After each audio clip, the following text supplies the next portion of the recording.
你知道最諷刺的地方是什麼嗎？我們每天都會睡，每天都會夢，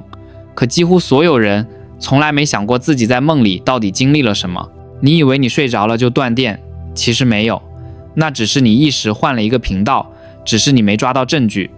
很多人一輩子以為自己沒做夢，是因為醒來記不得而已。科學研究很明確，人只要睡着就一定會做夢。可笑的是，多數人連夢的結構長什麼樣根本沒概念。今天我就要講一個大多數人聽完都會被嚇到的點。夢不是一種，而是5種，5種完全不同的意識層次。重點來了，全世界99%的人一輩子都卡在第3層，永遠跨不過去。所以不是你比較普通，而是你压根不知道門在哪裡。這裡是意識覺醒，記得按讚、訂閱並打開小鈴鐺，這樣您就不會錯過我們的新影片。我們從第1層講起。第1層就像一堆雜亂的碎片，大腦剛離開清醒，開始整理白天的資訊，背景噪音、未解的情緒，隨機畫面像破碎的影片，閃一下又閃一下。你不會記得它，持續時間也很短，幾秒甚至1秒都不到。它不是一個完整的夢，而是一堆鬆散的素材，還沒來得及組合。很多人醒來覺得我昨天完全沒做夢，其實不是沒做，是意識根本沒來得及抓住這種碎片。第2層就比較像雛形，你可以把它想成黑白默片，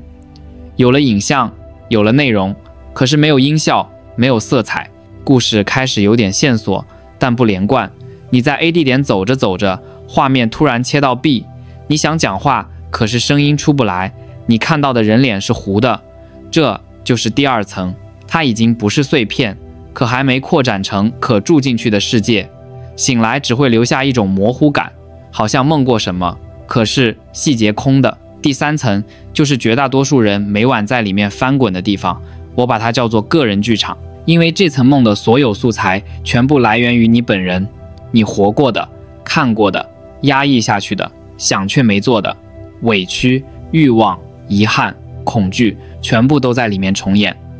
色彩、聲音、觸覺都真實到像真的一樣。你在夢裡掉下懸崖，失重感是真的；你夢到已經離開的人抱着你，那種情緒是真的。醒來眼角會濕，你以為那只是夢，可你的潛意識把那些情緒當現實處理。但第3層最大的問題就是你在裡面完全不知道自己在演戲，你是被劇情推着走的演員，你沒有導演权限。你以為你被怪物追是真的，你以为你被甩是真的。這就是為什麼很多人會被噩夢嚇醒，你根本沒意識到那個世界是由你自己內在拼出來的。也就是這裡，多數人死在這關，因為他們連我在夢裡可以知道自己在做夢這件事從來沒想過。第4層就是這種意識亮燈的瞬間，科學叫它清醒夢，但這個詞太學院，我寧可稱它夢內覺醒。它很微妙，你仍然在夢裡，可你的意識突然浮起來，看着夢，不是被夢拖着跑，恐怖片變成你坐在電影院，你看劇情，你看怪物，但你心裡突然知道這是夢。那一刻恐懼失效，情緒變得可控。而且更誇張的是，從這一刻起，你可能開始有一點劇情控制權。你不是只能演，你可以嘗試決定要不要飛，要不要穿牆，要不要憑空出現東西。第1次通常失敗，因為潛意識還沒放權給你，可只要練習，這權限會一點一點回到你手上。而很多天才的靈感來源其實就是來自第4層。但我必須講一件更震撼的事，第4層不是終點，它只是門檻。第5層才是很多文明、宗教、神秘傳統拼命想要進入的地方。第5層是連榮格都提過的那個區域。第5層到這裡就不是個人劇場了，而是你會突然進入到一個不是你一個人的資料庫。榮格稱那叫集體潛意識。但如果你聽不慣這種學術感，我用更直白的方式講，那是一個所有人類共同的底層檔案。那裡儲存的不是你個人的日記，不是你這輩子看過的東西，你會看到你根本沒學過的符號，沒去過的地方，沒讀過的歷史形象，可你就是知道它是什麼。那種詭異的熟悉感，就是第5層最明顯的特徵。很多古文明都把第5層當成神的頻道，不是因為迷信，而是因為他們發現這個層級有超出個人記憶的資訊，像古埃及有夢床，希臘人有神諭夢。老一輩的人會講，有些夢不能當閒事，不是為了嚇小孩，是因為他們知道夢裡有些訊息不是你個人生成的，而是連到一個更大的意識池。第5層裡，你可能會突然變成別人，你可能用不是你的眼睛看世界，甚至可能看到未來發生但現實世界還沒發生的畫面。這種東西科學當然解釋不完，因為第4層還勉強能用腦科學、神經回路講，但第5層根本不是在講個人大腦，它是意識連線。有些人做過那種極端逼真的預知夢，後來真的發生，很多心理學派會說那是記憶混淆。但第5層的解釋是，你不是預知，你是串到另一個進度比較前面的宇宙線，聽上去像科幻，但請注意一件事，化學史上最大突破之一，苯環結構的靈感就是科學家在夢裡看到蛇咬自己尾巴，這不是坊間傳說，是事實。而那條蛇的形象與古代神話裡銜尾蛇幾乎一模一樣，也就是說，那位科學家在夢裡借用了他根本沒有主動學過的原型符號，這就是第5層的典型痕跡，不是你自己庫裡的東西。所以你看，第3層是你自己生成的電影，第4層是你發現自己正在看電影，第5層是你脫離電影院本體，進入了影像的源頭。可諷刺的是，99%的人永遠停在第3層，不是因為能力不足，而是生活方式直接把意識壓扁。大多數人白天被資訊轟炸，累得半死，晚上不是把意识訓練成更強，而是直接放棄控制權，於是潛意識把戲演到底，意識整個離線，你根本沒力氣醒一次。還有一件更現實但更黑的事，多數人根本不想進入第4、第5層，因為第4層開始，你必須面對自己的陰影。你在夢裡可能會看到自己不敢承認的那一面，那些你壓抑的東西會原形畢露，甚至比現實更直接。很多人心裡其實沒準備好，他們寧願繼續當第3層的演員，只要劇情夠熟悉、夠習慣，就算噩夢也好過未知。所以你現在懂了嗎？不是你不會，是你不想；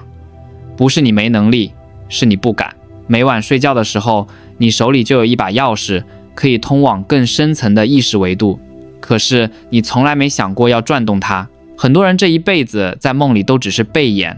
他們一次都沒有意識到自己在演。更諷刺的是，有統計顯示，全世界至少有50%以上的人這一生其實短暫觸碰過一次第4層，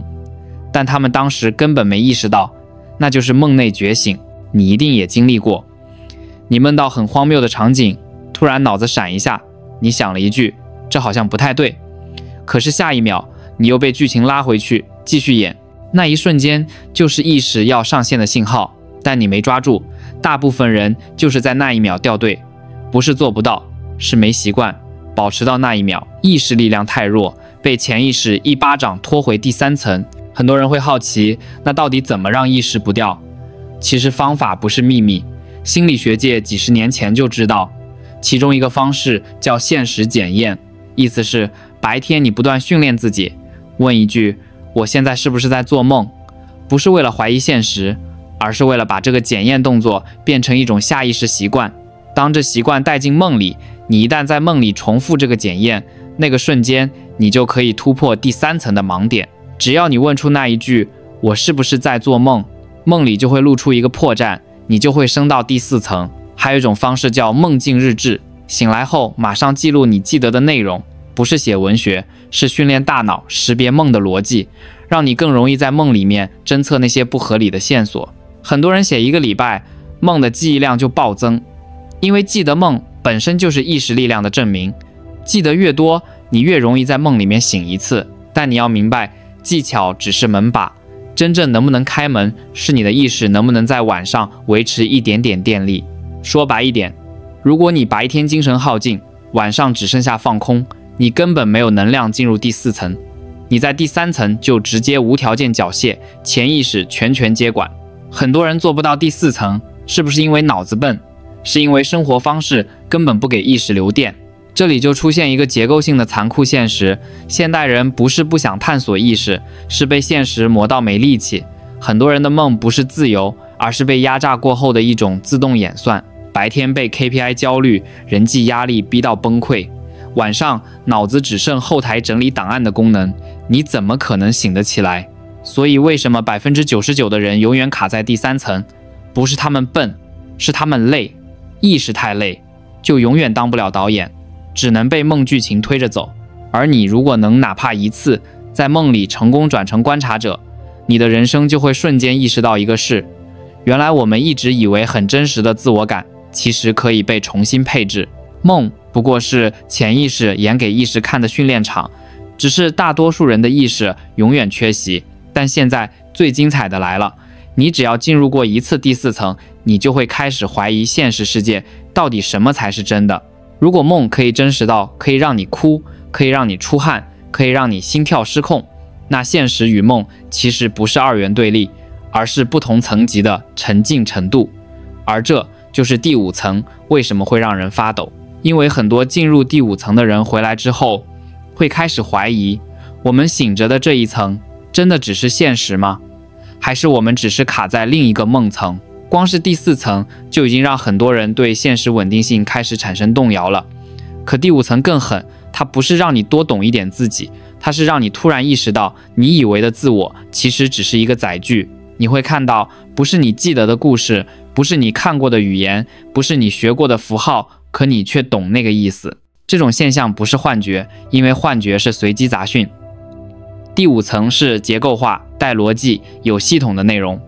也就是說，它根本不像做夢，它更像接線。你有沒有聽過一件事？有些人做過一個夢，夢裡突然看到一個地方，醒來以後過很多年，現實世界真的出現那個地方。那些預知類的事件不一定神怪，更大的可能性是他們在第5層接觸的是一個並非基於個人腦內記憶的資料層，他們不是預知，是同步。現代人聽這種話會先本能排斥，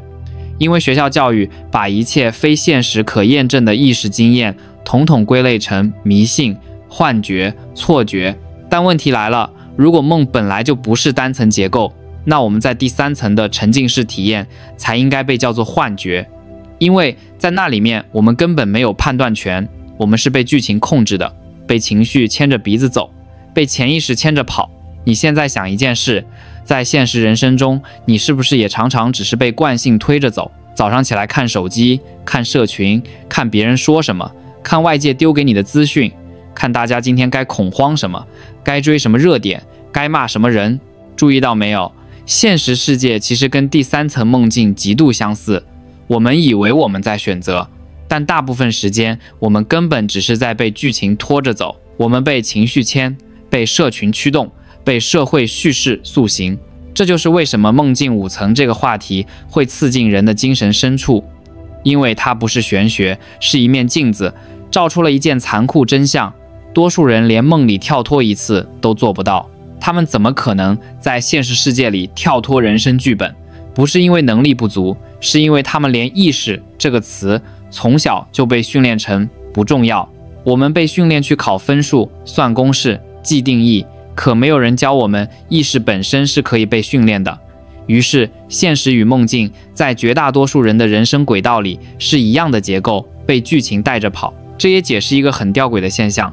當你真的第一次在夢裡清醒，你醒來後看世界的眼光會變，不是宗教，不是靈性，是一種體驗式證據。你會突然意識到，原來我可以在完全沉浸的世界裡自行按下暫停鍵。而這種能力一旦你體驗過一次，你就沒辦法再無條件相信表象。你會看到邏輯漏洞、敘事陷阱、心理暗樁，每個帶你走向恐懼的默認路線。而這就是為什麼有些人經歷過第5層之後，他們的人生思維會出現脫鞘，不是因為他們學到新知識，而是他們見識過意識不受肉體限制的狀態。注意，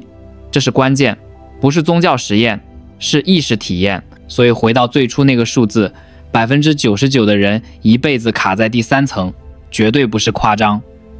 因為卡死第3層的背後，真正的含義是意識處於被動狀態。你在夢裡是被劇情牽動，你在現實裡也是被環境牽動。你在夢裡被恐懼驅動，你在現實裡被輿論驅動。夢裡你以為自己在逃亡，現實裡你以為自己在選擇，可結果一樣，你的意識沒有掌控權。這種結構之所以難破，是因為人類從小被教育的是接受，不是覺察。學校告訴我們什麼是對的，什麼是標準，什麼是既定答案，